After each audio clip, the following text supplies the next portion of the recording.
Hello, welcome to this video. আজি আমি কথা পাতিম এটা বহুত ইণ্টাৰেষ্টিং কনচেপ্টৰ ওপৰত যাক কোৱা হয় ফাংচন বুলি।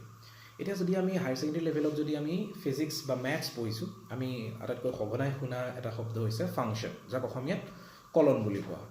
এতিয়া যেতিয়া আমি ছায়েন্স পঢ়িবলৈ যাওঁ, যেতিয়া আমি প্ৰথম ফিজিক্স পঢ়োঁ, তেতিয়া আমাৰ যথেষ্টখিনি আমনি লাগিছে বা আমি বুজি নোপোৱা বহুত বস্তু ওলাই আহিছে বা আমি ডিফাৰেঞ্চিয়েশ্যন আৰু ইণ্টিগ্ৰেশ্যন কৰিবলৈ যদি অসুবিধা হৈছে, তাৰ মূলতঃ কাৰণ হ'ব পাৰে যে আপুনি ফাংচন কি ভালকৈ বুজি পোৱা নাই। তো আজিৰ ভিডিঅ'ত আমি ডিছকাছ কৰিম যে ফাংচন কি হয় আৰু ইয়াক বুজিবলৈ কিমান সহজ।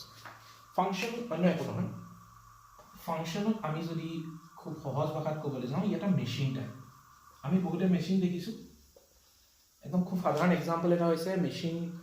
ফৰ এক্সাম্পল আমাৰ ধান বনোৱা যিটো মেচিন থাকে, এইটো এটা ধান বনোৱা মেচিন দেখছে, মই এম বুলি দিনত কৰিছোঁ। আমি মেচিনটোত কিবা এটা ইনপুট দিওঁ। আমি ধান বনোৱা মেচিনটোত আমাৰ কি দিওঁ? ধান দিওঁ, আৰু এইফালে কি ওলাই আহে? চাউল ওলাই আহে। এইটোক আমি আউটপুট বুলি কওঁ। যিটো বাহিৰলৈ ওলাই আহিছে মেচিনটোৰ পৰা, ডেট ইজ আউটপুট, আৰু যিটো মেচিনটোৰ ভিতৰলৈ সোমাই গৈছে সেইটো হৈছে ইনপুট। তো ফাংচনো এটা টাইপৰ মেচিনেই হয়, য'ত এটা ইনপুট থাকিব আৰু এটা আউটপুট থাকিব। লেটছ চে মই যিখিনি ইনপুট হ'ব তাক মই এক্স বুলি ক'লোঁ, আৰু মোৰ যিটো আউটপুট হ'ব তাক মই ৱাই বুলি ক'লোঁ। তো ফাংচন অন্য একো নহয়। ফাংচন এটা এনেকুৱা হৈছে মেচিন, যোনে এটা ইনপুট ল'ব, যাক মই এক্স বুলি ক'লোঁ, আৰু এই মেচিনটোৱে এই ইনপুটটোৰ ওপৰত কিছুমান অপাৰেশ্যন কৰিব, আৰু এই অপাৰেশ্যনটো কৰি পেলাই সি এটা আউটপুট দি দিব। ফৰ এক্সাম্পল, মই যদি আমাৰ ধান বনোৱা বা চাউল বনোৱা মেচিনটোৰ কথা কওঁ, ইনপুট এটা ল'লে সি, ডেট ইজ ধান, আৰু তাৰ ওপৰত অপাৰেশ্যন কৰিলে, তাক কাটিলে, তাক খুন্দি পেলাই কি উলিয়াই দিলে? এটা আউটপুট উলিয়াই দিলে, এইটো হৈছে চাউল। এতিয়া মোৰ যিটো ফাংচন হ'ব, মেথমেটিকেল মেচিন হয়, ই যিবিলাক অপাৰেশ্যন কৰে সেইবিলাক মেথমেটিকেল অপাৰেশ্যন কৰে। ইয়াত যিমান অপাৰেশ্যন এইবিলাক চব মেথমেটিকেল হ'ব। ঠিক আছে? এই মেথমেটিকেল অপাৰেশ্যন বুলি ক'লে কি হ'ব পাৰে? এডিশ্যন হ'ব পাৰে, মাল্টিপ্লিকেশ্যন হ'ব পাৰে, ছাবট্ৰেকশ্যন হ'ব পাৰে। এইবিলাক হৈ যাব কি? Mathematical operation. আৰু মোৰ যিটো মেচিন আছে, সেই মেচিনটোৱে এইবিলাক অপাৰেশ্যনহে কি কৰিব? মোৰ ইনপুটটোৰ ওপৰত কৰিব। এটা এক্সাম্পল লওঁ আমি। এই যিটো এক্সাম্পল আছে, এই এক্সাম্পলটোত কি হৈছে? এক্স হৈ গৈছে মোৰ ইনপুট, আৰু মোৰ মেচিনটোৱে এটা অপাৰেশ্যন কৰিছে। অপাৰেশ্যনটো কি? যে মোৰ যিটো ইনপুট আছে, সেই ইনপুটটোৰ লগত এটা 5 বা 5 এড কৰি দিছে, আৰু তাৰপিছত মই আউটপুট পাই যাম। তো মোৰ যিটো ফাংচন আছে, সেই ফাংচনটোৱে কি কৰে? মোৰ ইনপুটটোৰ লগত 5 এটা এড কৰি দিয়ে। সেইটো হৈছে তাৰ অপাৰেশ্যন। তো এই ফাংচনটোক কেনেকৈ লিখা হ'ব? যিহেতু মোৰ যিটো ভেৰিয়েবল আছে, যিটো মোৰ ইনপুট আছে, সেইটো এক্স, গতিকে মই কি বুলি কওঁ? মোৰ ফাংচনটো হৈছে কি? এটা ফাংচন অফ এক্স। ই এক্সৰ এটা ফাংচন হয়, ফাংচন অফ এক্স।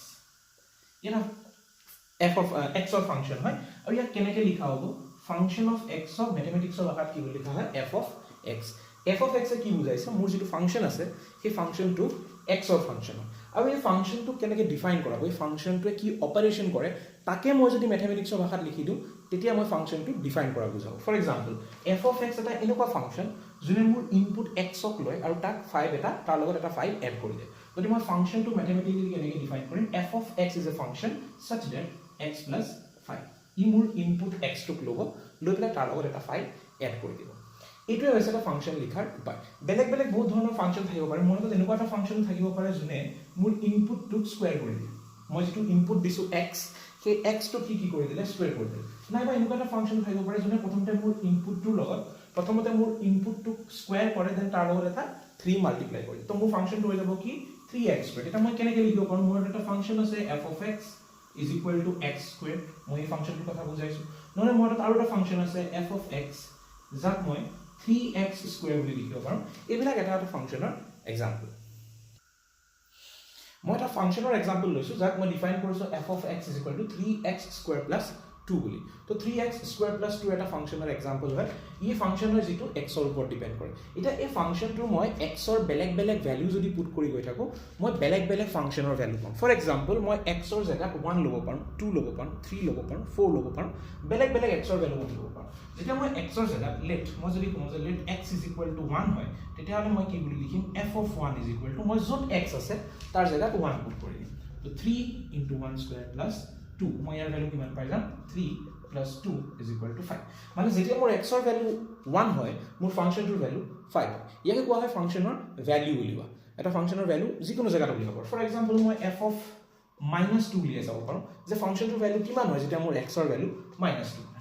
তো 3 ইনটু -2 স্কয়াৰ প্লাস 2 -2 স্কয়াৰ কৰিলে আমি 4 পাম 4 3 গুণ 12 4 3 গুণ 12 হৈ যাব আৰু তাৰ লগত 2 যোগ কৰিলে মই পাই যাম 14 তো যেতিয়া মোৰ x ৰ ভ্যালু -2 হয় মোৰ ফাংচনটোৰ ভ্যালু হৈ যায় 14 এতিয়া ইয়াৰ পৰা আমি ফাংচনৰ একচুয়ালি এটা বহুত ইন্টাৰেষ্টিং এই ইয়াৰ পৰা আমি এটা ফাংচনৰ ইন্টাৰেষ্টিং ডেফিনেশ্যন বনাব পাৰোঁ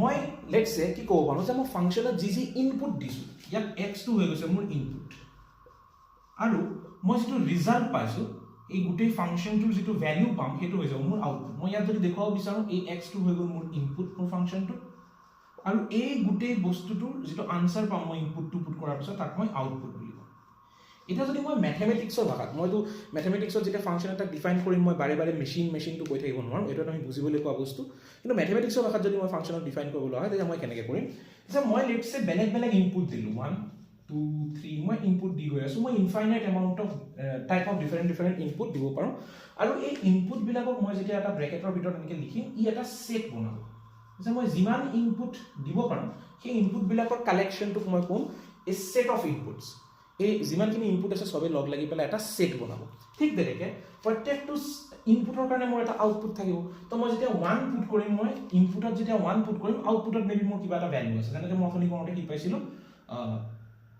5 পাইছিলো ঠিক আছে তো মই যেতিয়া ইনপুট 1 পুট কৰিছো মই তাৰ আনসাৰটো কিমান পাইছো 5 পাইছো তেনেকৈ 2 পুট কৰিলে মই কিবা এটা বেলেগ পাম 3 পুট কৰিলে মই তেনেকৈ এটা বেলেগ পাম 2 পুট কৰিলে আই ইজ 14 পাম তো এনেকৈ মই এটা সেট পাম যিটো সেট হ'ব মোৰ আউটপুটৰ সেট মানে মোৰ ওচৰত এতিয়া দুটা সেট আছে এটা মোৰ ইনপুটৰ সেট আৰু এটা হৈ গৈছে কি আউটপুটৰ সেট এতিয়া ফাংচন এটা যেটা ম্যাথমেটিক্যালি ডিফাইন কৰা হয় তেতিয়া আমি কি বুলি কম যে এটা ফাংচন হৈছে এনেকুৱা দুটা সেটৰ মাজত এটা ৰিলেচন এইটো এটা সেট আৰু এইটো এটা সেট ইহঁতৰ মাজৰ এটা ৰিলেচন হৈছে কি ফাংচন এইটো এটা সেট আৰু এইটো এটা সেটৰ মাজৰ ৰিলেচন আছে অবভিয়াসলি মই এই সেটটোৰ ভ্যালু বিলাক এই ডেফিনেশন অফ দা ফাংচনত পুট কৰি পেলাই মই এই সেকেন্ড সেটটো পাইছো মানে মোৰ এটা সেট এক্সিষ্ট কৰে যেটো ইনপুটৰ সেট হয় আৰু এটা সেট এক্সিষ্ট কৰে যেটো মোৰ আউটপুটৰ সেট হয় এই দুইটা সেটৰ মাজত ৰিলেচন যেটো আছে সেই ৰিলেচনটোকে আমি ফাংচন বুলি কওঁ ফাংচন বিটুইন টু সেট দুটা সেটৰ মাজত ৰিলেচন বিটুইন টু সেট মানে দুটা সেটৰ মাজত থকা এটা ৰিলেচন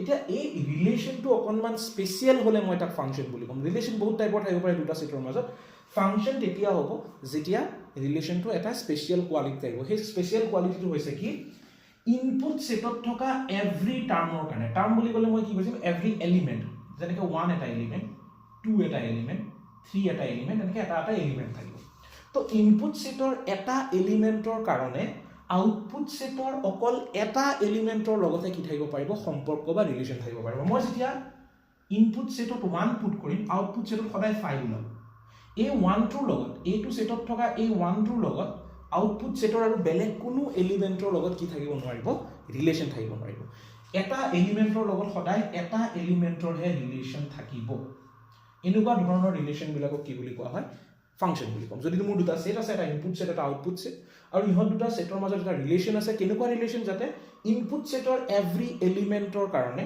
আউটপুট সেটত এটা মাত্ৰ এটা এলিমেন্টৰ লগত ৰিলেচন থাকে তেনেকুৱা ধৰণৰ ৰিলেচন এটা যেতিয়া দুটা সেটৰ মাজত এস্টাবলিশ হ'ব তেতিয়া আমি এই ডেফিনেশন অফ দ্যাট ৰিলেচন মই ৰিলেচনটোক যেনেকৈ ডিফাইন কৰিছো সেই ৰিলেচনটোক যেনেকৈ ডিফাইন কৰিছো সেই ৰিলেচনটোক তেতিয়া এই দুটা সেটৰ মাজত থকা এটা ফাংচন বুলি কোৱা হয় তো ই এটা হৈ গৈছে ফাংচন